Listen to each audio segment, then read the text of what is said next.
Like, Sam, I get you could have killed him and avoided all of this. It's victim blaming.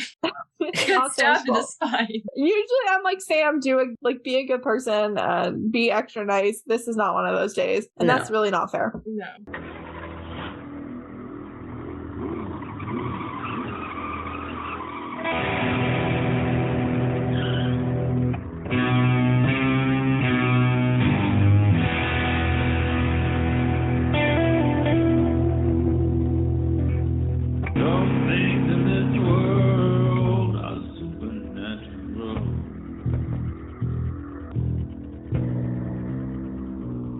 My name is KJ, and you're listening to the Supernatural Opinions podcast, where some things in this world are supernatural. My pronouns are she, they, and this is the podcast where I talk to my fellow Supernatural fans about Supernatural, and we share our Supernatural opinions. Okay, today we're recapping Season 2, Episode 21, All Hell Breaks Loose Part 1, which originally aired on May 10th, 2007. And here to help me do that are my guests of the week, Meredith and Jordan.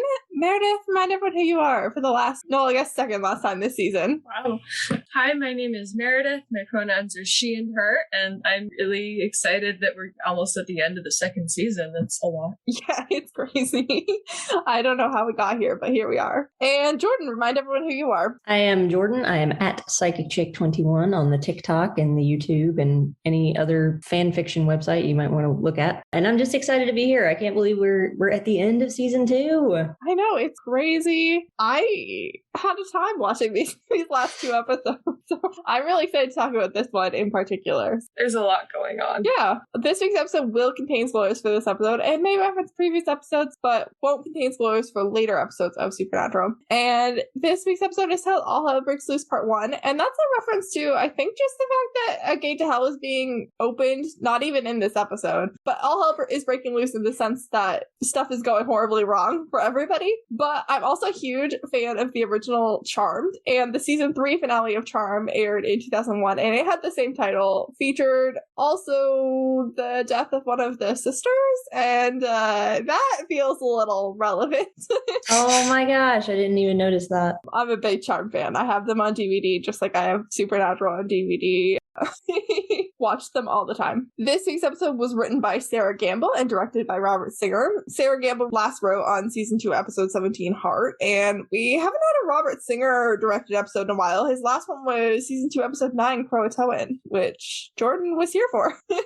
I was. So yeah, that's what we're working with. Good episodes. Yeah, good episodes. People we somewhat trust. At least at this point in the show, we trust them. That's okay. But yeah, let's get into the recap, because immediately in this episode, Dean's request for extra onions back in Folsom Prison Blues is relevant. And Sam is being sent out into the rain to this tiny little burger place that must be like some like Vancouver like actual place or something, because like this does not exist for real.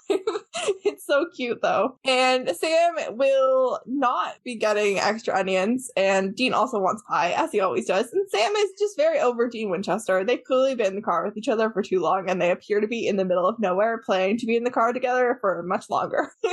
Their facial expressions in this scene are really funny. I don't know if it was Sarah Gamble or not, but definitely nailed the siblingness in this scene. Like they that was a sibling energy. Dean turns up the radio, watches Sam go in. His radio kind of fritzes out, and he looks down and like taps it, and it gets kind of darker. And then Dean looks back up and doesn't see Sam or anyone else, and so he like runs inside. Everyone's dead. Sam's gone. There's sulfur on the doors. It's no bueno. Oh no, that's so shocking. I know. They should have left the scene in the pilot episode where Dean's like watch stops and his radio goes out, and that's the whole reason he came back to Stanford, because A, it never made sense that Dean just decided to randomly come back, and then B, like now this scene would have had an extra layer of like radio fritzing equals demon, but okay, it's fine. They cut it. Yeah. I just have to get over it. No, you don't have to get over it. Let it curdle inside you. There's too many things on the show to be mad about that can't be one of them. It's I all can't right. afford for it to be. Sam is waking up outside in a ghost town. Verizon Wireless is not working out here. Product placement going horribly wrong. You mean Sam doesn't have Wi-Fi? He doesn't have Wi-Fi. He doesn't have cell signal. He has a very heavily branded product placement-y Verizon Wireless exclusive cell phone that he's had like half a season, and it's not working. It's bad product placement. Is that the Trio 650? It's the Motorola Or the Moto Moto Q. Or Moto Oh. Q, yeah. I had the Moto Q too. It's a good phone. It lasts a long time. I'm just really excited that they managed to accomplish something that no one else has. Sam doesn't have Wi-Fi. It happens from time to time. Amazing. It's very amazing. Only when it's convenient. We get the title card. I took particular note of the title card because it's going to change when the new season starts. Sam is wandering around looking into buildings and he hears something and he picks up a big log and he almost kills Andy, who is freaking out. And I just thought of there's a scene in Pretty Little Liars where one of the main characters, Hannah, she picks up a big fuzzy lamp and then her boyfriend comes in. She's like, I almost killed you. And he's like, with a pink fuzzy lamp? That's what I thought of when I saw Sam with a giant stick. Can you imagine Sam with a pink fuzzy lamp? I can, and it's delightful. Imagine that in his big hands. Honestly. Andy says he was getting high and then he smelled sulfur and he woke up there and they hear screaming and they follow it and they find Ava, who's been locked in one of the buildings. She's been missing for 5 months and she only remembers it being 2 days since she last saw Sam. Nah. Suspicious. Don't know what's up with her. They hear other people. Imagining Andy getting high and be like, that's not what I'm supposed to smell. Yeah, probably. And then it's just sulfur. Andy continues to be cool. I love Justice for Andy. Sarah Gamble loves Andy, and I can only imagine how hard this episode was for her as a writer. They hear other people, so they go, and that's when they meet Jake and Lily. Lily is from San Diego, and Jake went to that in Afghanistan, which is not where he woke up. They are not in Afghanistan anymore. Thank you for explaining that. I mean, I would be relieved, but that's me. Yeah, I don't know. mean, This doesn't seem like much of an improvement. yeah, it doesn't seem like much of an improvement, and it's going to be really hard to explain. Like, they don't like when you just go missing. That's true. That's going to be a problem. They do get kind of hyper about that in the army. Yeah, they're all 23. They all have special abilities that started about 1.5 years ago. And Andy's really excited to tell them that he's been practicing, and he's been practicing by making this really, like, annoying guy see gay porn randomly. And, like, I don't like the connotations of, like, giving someone an identity crisis, but also, like, I do like the, like, making dicks, like, have crises. I'm so proud of him. He's doing so well. It's a mixed bag there. This entire show is a mixed bag. Ugh. We're gonna talk about the gay stuff like in a minute because we're about to talk about Lily. Lily is absolutely pissed. Anybody that Lily touches, their heart stops. She has no control over it. It's not like a thing that she can turn on and off. Like she can't choose to kill some people and not other people. It's just like if I touch you, you die. So she's rogue. I was about to say that. Unfortunately, we need to also talk about this because Lily is canonically the first like gay character like of Supernatural. I know we've been dealing with Dean Winchester for 2 seasons, but like canonically, Lily's gay. She accidentally killed her girlfriend with this power. I don't know. Let's all take a moment to ruminate on the fact that Supernatural's like, okay, we have a gay one, and what's their superpower going to be? Something absolutely horrible. And also, like, they kill everyone they touch. That's a lot, Supernatural. That is a lot. It seems like a hate crime to me. Yeah, it definitely feels that way, essentially, because, like, every other gay person we've even, like, mentioned has also been dead. Like, the guy that died to save Dean and Faith, and, you know, it's just a bad time. It's a bad time to be gay on Supernatural, as it will continue to be. Is there really ever a good time to be gay on Supernatural? Apparently. I mean... if you think about it. No. I mean, that one episode where Charlie met that fairy seemed like a pretty good time to be gay. That one. Yeah. One episode. That one time that Dean had a good birthday weekend. There we go. Sam is the only one who knows about all this supernatural demon stuff, so he just starts filling them in. I'm not sure what like prompts all of this, like if there isn't a Sam in the group, like because we're gonna find out that this is not the first group of these people. And I guess like once whoever falls asleep first gets the memo first that this is what's happening. But Sam knows about all the demon stuff, so he's trying trying to fill them in. And back with Dean, he is wisely called Bobby because that is who you call when you need help. Your dad. You call your dad, the actual good, useful one. The other one is dead. He's not very useful at all. Very much a reflection of in the first episode of season 2 when they got hit by the semi-truck and Sam immediately called Bobby because that's what you do when you get in a car accident. You immediately call your father. Yeah. But Bobby's like, I don't know what to tell you. There's been zero demonic activity for the last month, and considering how much demonic activity we've been having for the last year and a half, that's very weird.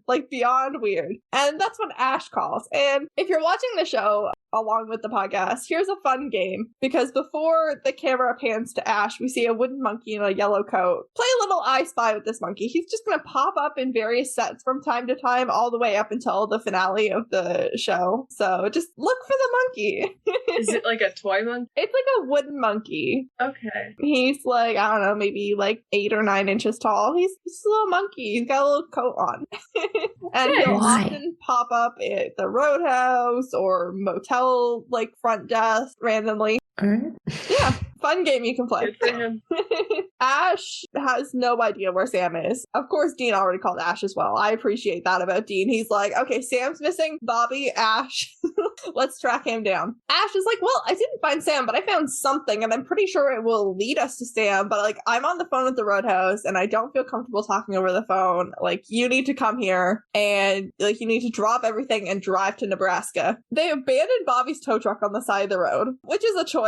I get it, but why didn't they just have Dean and Bobby be meeting at Bobby's house? Because they meet on the side of the road, apparently in the middle of nowhere, and then Ash calls and Dean and Bobby get into the Impala and they drive away, and Bobby's truck is just on the side of the road randomly somewhere. Much like the Winchesters, the writers often don't think things through. Yeah, they just left it there. Sam is still trying to explain the special children, and it's not going well. Jake's not into it. Ava's like, nope, I'm not. Jake storms off, and he sees a little girl in one of the windows of the buildings, and it's the only building that isn't locked, because Sam was trying all these doors, and this one just opens. Jake goes in to be like, hi, little girl, do you need help? Are you lost? We're in the middle of nowhere, and there's no other people around, except for these random weirdos who all just woke up here. I think if you're in an abandoned ghost town in the middle of nowhere, and you see a little girl who is completely calm about the situation, that feels like a red flag.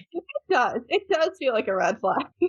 He turns around, and there's lines on the chalkboard that read, I will not kill, when we just saw the chalkboard was empty, and then she's about to attack Jake, and Sam comes in swinging with a random piece of metal, and he's like, I think that was a type of demon called Akiri. I forget how Sam said it. Damn it, so did I. I was counting on you. I think it was Akiri. Sam and Jake are staring at a bell with a tree on it, and that helps Sam to identify where they are. They're in Cold Oak, South Dakota, conveniently located near both the Nebraska border and Bobby's, apparently, within a few hours. They could have been swept to any abandoned ghost town anywhere in the U.S., but they happen to be swept to one that's within a couple of hours drive of both Bobby's and or the Roadhouse. It's convenient. Yeah, nice to keep it nice and local. Sam describes it as a town so haunted every single resident fled. I looked it up. This isn't a real ghost town. There are ghost towns in South Dakota. This isn't one of them. I was hoping that this was an actual place. So I was really hoping for a Croatoan style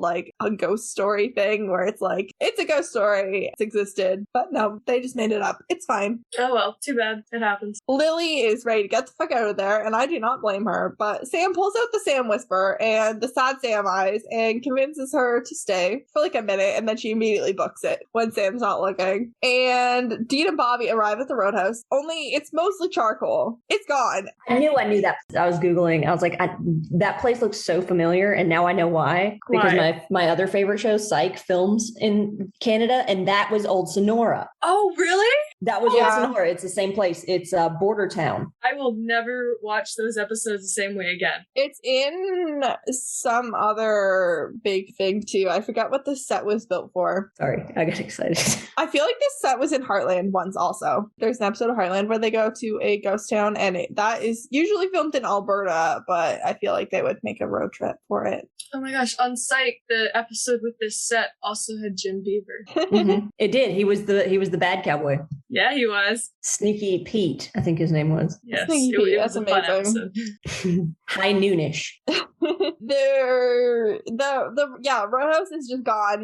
Revenge of Eric Kripke, who famously hated the Roadhouse. Shut up, Eric. And could possibly figure out a way to write around it, which, everyone went on to write Bunker seasons later, so it's fine. Could have been done. Eric just didn't see it in his artistic vision, and he really hated it, and he wanted to get rid of it, and he burned it to the fucking ground. And he burned Ash to the ground too. Yeah. And I'm just very mad. This was not a good episode for our favorite local weirdos, because all of them are about to suffer. There's remnants of people's belongings. Some people, they don't see Ellen. Dean finds an arm with a watch that we just saw